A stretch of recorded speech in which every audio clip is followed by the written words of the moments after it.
Magandang hapon sa inyong lahat. Ito po si Herbert Curia, author promoter ng Biblites Promotions. Kakibat ang ating pananalig sa ating banal na Panginoon Diyos, banal na Panginoon Kristo, at gabayan ng kaliwan na galing na Santa Maria, ay ating po ibinabahagi sa inyo sa linggong ito, ang mensahe ng ating banal na Panginoon Diyos. Ang tema ng mensahe ng ating banal na Panginoon Diyos ay God and Jesus Christ and Holy Spirit Guide for the New Pope. Yan. Ito ay yung pagpapala at pagpili ng ating banal na Panginoon Diyos sa pagtatalaga ng mga o pagpapala sa bawat isa, lalo na pagtatalaga ng ating mga kaparian o mga punong kaparian, kagaya ng ginawa sa ating Panginoon Kristo. Siya ngayon ay babasahin ko sa inyo itong mga mensahe ito mula po dun sa Bagong Tipan o Mabuting Balita na paghahari ng ating banal na Panginoon Diyos sa pamamagitan ng banal na Panginoong Kristo. Yan. At ito po ang mensahe mula po dito sa mga taga-Hebreo, mula dito sa Hebreo Kabanata 4, talatang 14, talatang 5 at Kabanata 5, talatang 4 hanggang 5. Ito po ang mensahe. Magpakatatag kayo sa ating pananampalataya. Yamang mayroon tayo napakadakilang saserdote na pumasok sa kalangitan sa harapan ng Diyos. Walang iba kundi si Jesus na anak ng Diyos. Ang karangalan ng pagiging dakilang saserdote ay hindi maaaring kamtan ni numan sa sariling kagustuhan. Ang Diyos ang humihirang sa kanya, tulad ng pagkahirang kay Aaron. Gayun din naman, hindi si Kristo ang nagtaas ng kanyang sarili. Sa pagiging dakilang saserdote, siya hinirang ng Diyos na nagsabi sa kanya, ikaw ang aking anak, ako ang iyong ama. Papatuloy po natin sa kay Apostol San Lucas Kabanata 4, talatang 17 hanggang 19. Ito po ang mensahe. At ibinigay sa kanya ang aklat ni Propeta Isaías. Binuksan niya ang aklat sa dakong kinasusulatan ng ganito. Sumasa akin ang Espiritu ng Panginoon sapagkat hinirang niya ako upang ipangaral sa mga duka ang mabuting balita. Sinugo niya ako upang ibayag sa mga bihag na sila'y lalaya at sa bulag na sila'y makakikita. Upang bigyan ng kaluwagan ng mga sinisiil at ipahayag ang pagliligtas na gagawin ng Panginoon. Ipagpatuloy po natin sa 1 Korinto, Kabanata 12, talatang 1 hanggang 3 at 6. Ito po ang mensahe. Tungkol naman sa kaloob ng Espiritu Santo, ang ipaliliwanag ko ngayon. Kaya't ibig kong malaman ninyong kailan may di masasabi ng sino mang kinakasihan ng Espiritu ng Diyos, sumpain si Jesus, at hindi rin masasabi ni numan Panginoon si Jesus, kundi siya pinapatnubayan ng Espiritu Santo. Iba't iba ang kaloob, ngunit iisa lamang ang Espiritong nagkakaloob ng mga ito. Iba-iba ang paraan sa paglilingkod, ngunit iisa lamang ang Panginoong paglilingkuran. Iba't iba ang gawain, ngunit iisa lamang ang Diyos na sumasalat sa taong gumagawa ng mga iyon. Pagpatuloy po natin sa 1 Korinto, Kabanata 12, talatang 27 hanggang 28. Ito po ang mensahe. Kayo mang lahat ang isang katawan ni Kristo at bawat isa'y haligi nito. Naglagay ang Diyos sa iglesia una ng mga apostol, ikalawa ng mga propeta at ikatlo ng mga guro. Naglagay din siya ng mga gagawa ng mga kababalagan, mga mapagpapagaling, na mga may sakit, mga tagatulong, mga tagapangasiwa at mga magsasalita sa iba't ibang wika. Pagpatuloy po natin sa mga gawa Kabanata 13, talatang 2 hanggang 3. Ito po ang mensahe.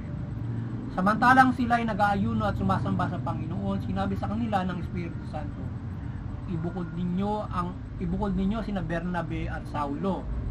Sila hinilang ko para sa isang tanging gawaing inilaan ko sa kanila. Pagkatapos nilang mag-ayuno at manalangin, pinatong nila sa dalawa ang kanilang kamay at sila'y pinayaw.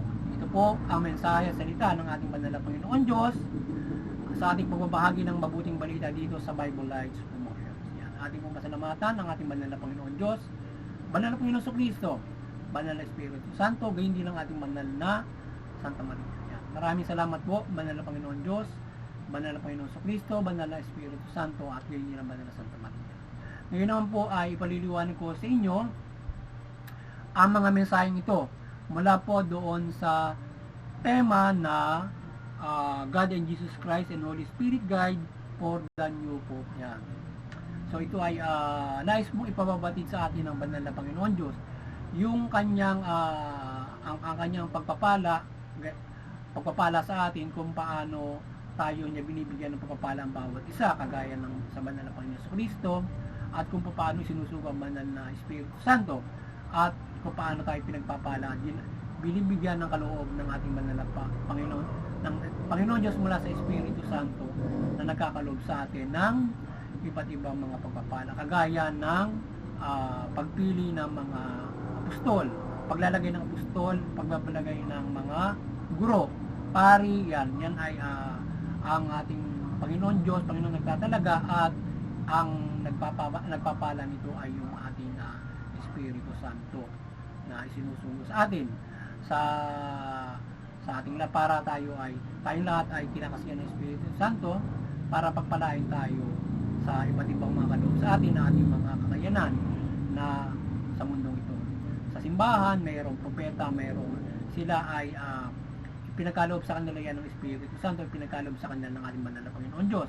Kagaya din ng ginawa ng Panginoon sa Kristo, siya ay pinagkalooban ng kinakasihan siya ng Espiritu Santo para ipangaral ng mabuting balita. Itinalaga siya doon ng Panginoon Diyos. At ang Panginoon sa Kristo rin, gabay ng Espiritu Santo ay nagtalaga rin siya ng mga apostol para makaagapay niya sa pagpapalaganap ng mabuting balita, at nagtalaga rin ang Panginoon Diyos ng mga guro, magagawa ng kababalagan, etc. para tayo ay para lalo na yung mga nasa loob ng simbahan. So kaya sa pagpili, kagaya ng pagpili ng Santo Papa, yan ay pinagkakaloob ng Panginoon Diyos, Panginoon sa Kristo, at sa pamamagitan naman ng Espiritu Santo ay gagabayan niya at pinupuspos talaga nito ng Espiritu Santo ang ating mga kaparian para makapagpalaganap ng mabuting balita, lalong-lalo na dito sa kung sino sa kanila ang pipiliin na leader para maging Santo Papa o leader parang punong saserdote para mamuno sa simbahan bilang lingkod ng ating Panginoon Kristo at ng Panginoon Diyos. Yan. Ganoon yung pinagpapala ganoon ang ginagawa ng ating Panginoon Diyos na pinipili niya para maging puno nung ating simbahan. Mula sa Panginoon sa Kristo, apostol yan, lalagay at iba't ibang mga itatalaga. Yan. At sila ginagabay ng Espiritu Santo. Kagaya ng ginawa kina Saint Paul at Bernabe, sila ay yung kanilang kapulungan, yung kongregasyon nila, ginabayan sila ng Espiritu Santo para dun sa gawain nila. So yun, yung mga nananampalataya noon, ginabayan din sila, yung mga apostol ng Espiritu Santo. Sabi nga na Panginoon sa Diyos, hintayin nila ang Espiritu Santo, at nang bumaba sa kanilang Espiritu Santo, nakapagsalita sila ng iba't ibang mga wika. Yan, ganyan gumagabay ang Espiritu Santo. Tayo binibigyan niya ng mga kayanan, ay tinatalaga sa iba't ibang mga gawain. Kung tagapangasiwa ka, yan, tagapaggawa ng himala, yan. Kung ikaw ay sa pamahalan ka, mga ganun mga bagay. Kung ikaw ay tagapag-suporta ng pinansya sa pamahalaan, doon ka bibigyan ng Espiritu Santo ng kakayanan para suportahan mo ng pinansya ng pamahalaan. So doon ka pag-ibayuin ng ating banal na Espiritu Santo, Panginoon Diyos, na pauna rin ka sa mga bagay na yan. Iba yung naglilingkod, iba yung mga growth, pari, at mayroong susuporta sa simbahan. Iba rin yung mga tagapakinig na para makaunawa, ikaw ay gagawin ng Espiritu Santo para maunawaan mo yung ang Panginoon Diyos at Panginoon sa Kristo. Kaya nga sinasabi, kung tayo ay nakapananampalataya, ang Panginoon sa Kristo ay nasa atin at tinanggap natin. Hindi natin na hindi natin, kung tayo ay lalaban sa Panginoon sa Kristo, sa Panginoon Diyos, wala ang Espiritu Santo sa atin. Ano ba, sinumpa mo siya o nilalait mo o kinakalaban mo, wala ang Espiritu Santo sa iyo. Ngayon kung nasa yung Espiritu Santo, mananampalataya ka sa Panginoon sa Kristo, sa Panginoon Diyos. So ganun ang ginagabay ng Espiritu Santo na naunawaan mo ang mabuting balita na ipinagkakaloob. Kaya kung tayo ay itong ating binabahagi, kapag ito'y naunawaan yung Espiritu Santo ay suma sa inyo, kayo ay nakakapakinig at kayo ay naunawaan ninyo at mananampalataya kayo sa Panginoon. Mga ganun mga bagay. At syempre patuloy kayong higayat para sa pananampalataya sa Panginoon at kayo ginagabayan ng Espiritu Santo. At nagsisimula ang inyong pananampalataya. Ang Espiritu Santo ay umaalis sa atin kapag tayo ay gumagawa ng hindi mabuti. So, tinatalo ng kasamaan o ng tukso yung ating laman lupa, yung ating apitan ng laman. So, kaya dapat ay with the guide of the Spirit, from our spirit and our physical, puso't isipan, dapat ito ay from the words, dapat nagagawa natin yung mabuti. So yan, yung gabay ng Espiritu sa atin ay aside from tayo ay ginagabayan niya ng talino, pangunawa ay yung Bible, yung binabahagi, kagaya binabahagi ko, yan ay naunawaan natin at sinasagawa natin.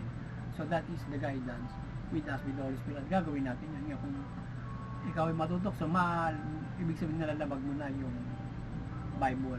So yung guidance ng Holy Spirit na ikaw ay ginagabayan na sa mabuti from doing the words or the good deeds from the words ay binabaliwala mo kasi nga natutokso ka doon sa masama. So maalis sa iyo ang Espiritu Santo kapag lumalalim na ang ginagawa mo na masama. Kaya kapag napagsisihan mo, babalik ulit sa iyo ang Espiritu Santo at hindi mo makakita katawan mo yung mga demonyo para ikaw ay patuloy na ikayatin niya na matukso ka doon sa masama. Mga ganun mga bagay. Kaya tayo ay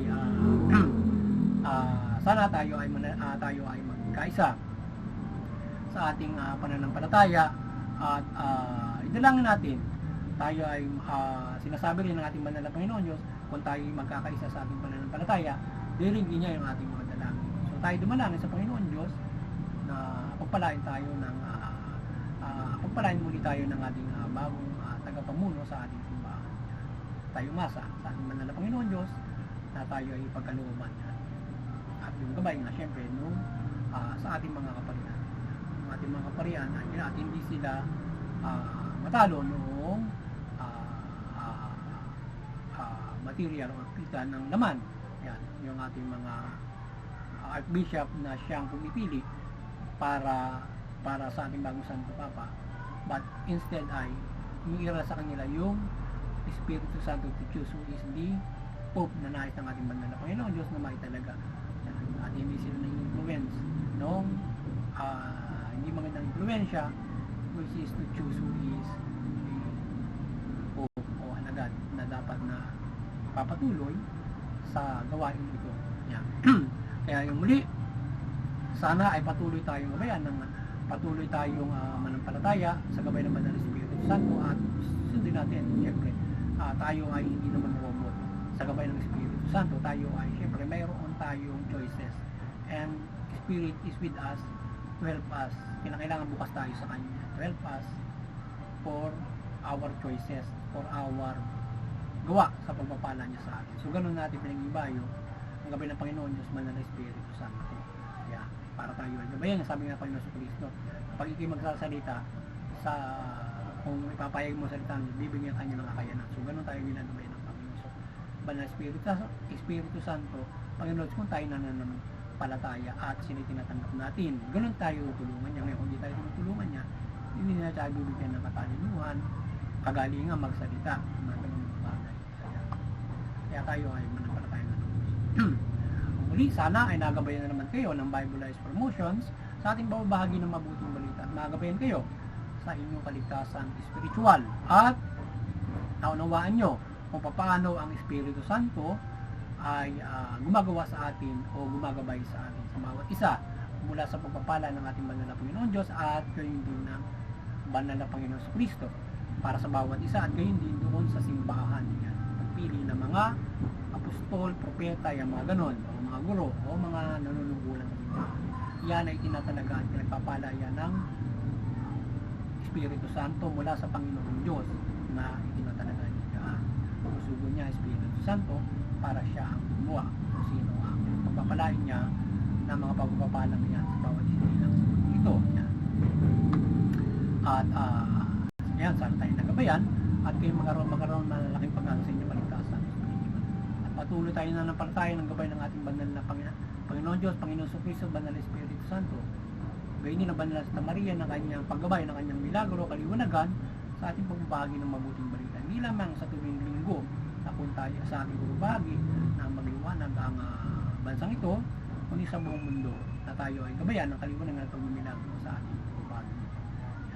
At hindi lamang tuwing linggo, kundi sa panahong ito ng ating henerasyon ito, tayo ay gabayan ng kaliwanagan pagmamilagro ng Banal na Santa Maria, Panginoon Diyos, yan, sa ating naging inasitiba ng pagbabahagi. Sana magabayan palagi yung ating simbahan na maliwanagan ito at magabayan yung mga kaparihan at patuloy ito maghikayat at ipapatuloy ang kanilang gawain at maggabay sila ng kaliwanagan sa lahat. Yan. Sana gabayan sila with our faith in spreading the word. O suporta natin simbahan sa pagbabahagi ng mabuting balita at pananampalataya natin na gabayan ng ating banal na Santa Maria with us. Yan. So, yan at doon naman sa interperpetuity ay hinihikayat natin yung bawat mga relihiyon na tayo magkaisa sa interperpetuity, patuloy tayo magkaisa dyan, unawain natin yung ating mga relihiyon, unawain natin ang tayo magkaisa at hindi tayo nagkakaroon ng diskusyon, hindi pagkakaunawaan na uwi sa singgalutan hanggang sa karahasan, tumaan.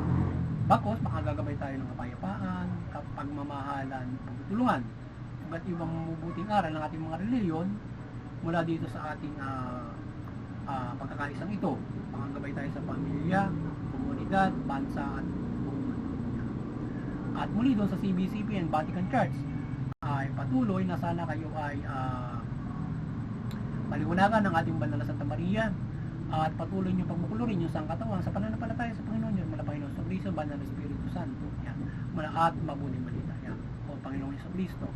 At sa ating munting kakayanan, tayo ay patuloy na nananampalataya ng paggabay ng ating Panginoon Diyos, Panginoon sa Kristo, at Banal na Espiritu Santo, hindi na Banal na Santa Maria, pagkalooban tayo ng proteksyon, kalakasan, at ibayang kapangyarihan, nagabayan tayo sa ating pagbabahagi ng mabuting balita, at kayo ay magagabay tayo sa ating pagkikayat at pagbubuklod sa katawan sa pananampalataya sa Panginoon, lalong-lalo na sa ating paggabay at paggabay sa pamahalaan na ito ay mamahalan ng mabuti at matuwid. At yun, ang mga kapamahalaan, kayo ay maliwanagan ng ating Banal na Santa Maria at mamahala kayo ng mabuti, matuwid, tugunin yung karapatang pantao at magpairal kayo ng patas ng justisya. Sa gayon, ang inyong bawat mamamayan ay makikinabang sa inyong mabuting pamamahala, patas ng justisya at karapatang pantao. At sila higit ay makapananampalataya sa ating banal na Panginoon Diyos ng protektado, maunlad. At hindi sila ay namumuya na parang mga panahon una na sa ilalim ng karahasan at iba't ibang mga kapigatian. So, muli magandang hapon sa inyo lahat at God bless.